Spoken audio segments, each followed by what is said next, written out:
did you first realize that something was not right? I was away in training, and I was starting to break out with hives, and I thought it was the hotel sheet detergent. And for 2 weeks, it was progressively getting worse and worse and worse. And finally, when I came home and got into my own sheets and detergent, it didn't go away. It got worse and worse. The hives, the little hives grew into bigger hives, and it looked like my whole torso was somebody threw scalding water on me, and it was just so painful, swollen, red, and it just itched. My palms itched, my feet itched. It was just terrible. And then eventually everything, I started having swelling. My lips would swell, my tongue would swell, my eyes, and it just progressively got worse. There's no way to explain it because there's no rationale for it. It just felt like I was a burn patient, like a second-degree burn all the time, and just terrible itching. You can't get rid of it. You just they put me on steroids. I stayed on steroids probably for like 6 months, trying to figure out what was going on. They couldn't figure out what was wrong with me. It was like a 7-year period before I officially got diagnosed with this. So it was a couple years before I figured out that I was allergic to beef. And then I had pork. Same thing happened with the pork. I had deer. Same thing happened with the deer. So I couldn't eat any kind of red meat. I did my own research online, and somebody sent me a link to the University of Virginia where Dr. Platts Mills and Dr. Scott Cummins, they were doing the research there. And so when I went to the link and read all the information, I was like, son of a gun, this is what I have, exactly. So I found a link to the New England Journal of Medicine, printed that out, and I found the lab slip that I needed and printed that out and went to my allergy doctor and I said, this is what I have, here's the lab slip you're going to sign. And so he did. I got tested and I came back positive. It was frustrating because you can't tell me something's idiopathic. There's got to be a reason why all of a sudden. And the doctor tried to say that it was because beef is genetically modified and our bodies don't recognize it anymore, and that's why. And I told him that didn't make sense to me because, I grew my own beef, I ate organic beef, and I was still reacting. And I asked him, I said, well, what about the deer? That's wild, that's not genetically modified. And so I said, that doesn't make sense. It wasn't until I was diagnosed and my doctor had no answers for me. He didn't really know anything about this. And so I was kind of feeling frustrated, and I was like, God, I can't be the only one. And so that's when I started the Facebook group. And so the theme on that is You Are Not Alone. And we've grown to 2,363 members. I had no idea. I had no idea. I just thought it was a freak thing. And then Kevin, one of my coworkers, Kevin, I was told had it. And then Joe Wagenhofer, I was told has it. So, and then because I discovered, exactly what my diagnosis was, then I recommended that they get diagnosed. And they both got tested, and they tested positive for it as well. And then it just snowballed to more and more people. So I'm just like a bull in a china shop. I just keep on going, and it's like, this is a real thing that's going on, and I just forge on into, just telling people this is the way it is, and a lot of times people don't believe it, and it's like, well, Google is a nice thing, because you can find pretty much anything on Google. Just Google red meat allergy, and there it is. If you don't believe me, there it is. Pretty much all online. One lady we drove down to Florida a couple years ago, and we met face to face and had lunch together, and that was nice. And then Debbie, this was the first time I met Debbie, and Kevin and I, we worked together, so.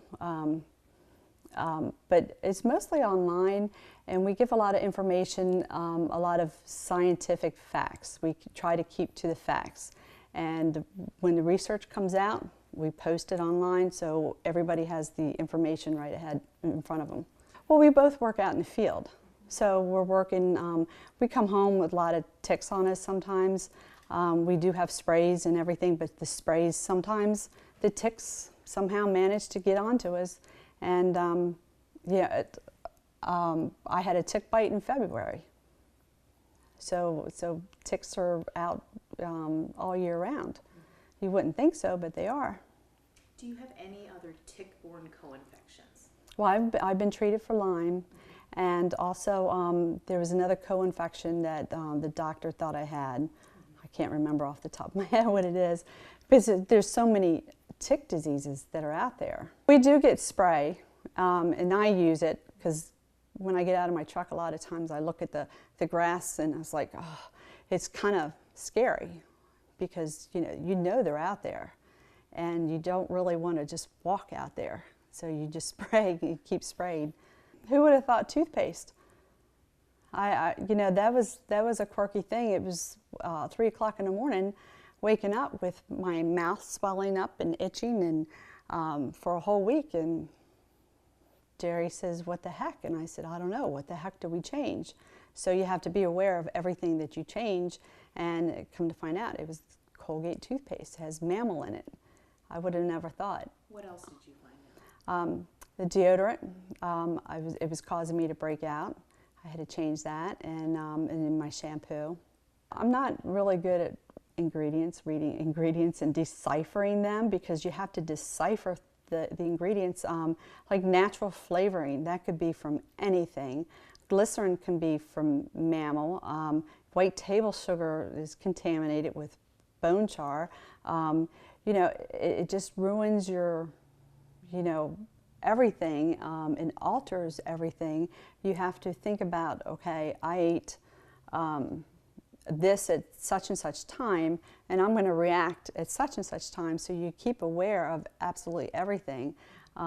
This is just the craziest thing. And going to, like, Joe Wagenhofer, our coworker, had an accident, and I was thinking, the only thing I was thinking about was, if he was okay. And then I hope he was able to tell people in the emergency room, because if he had to have any kind of medication or treatment, a lot of that is from bovine or even pork, so you don't know.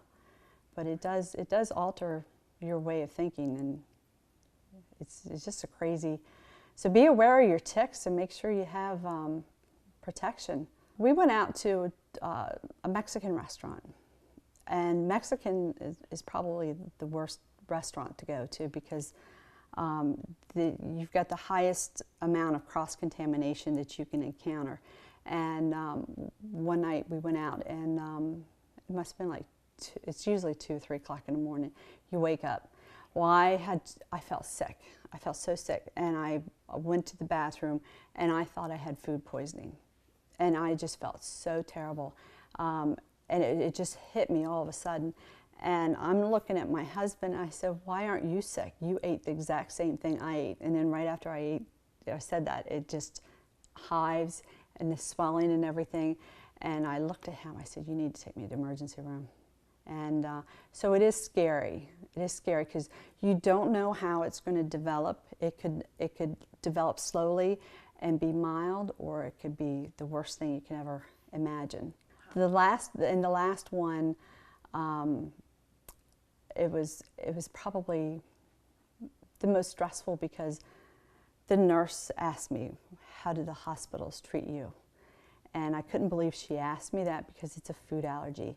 I guess she couldn't wrap her head around the idea that a tick caused this, and it was a delayed, because this allergy breaks the rules. For the first time, you're allergic to a sugar, and for the first time, it's a delayed anaphylactic reaction.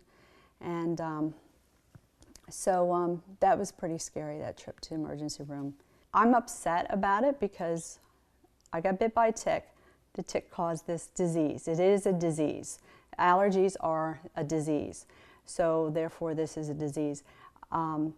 They should monitor this.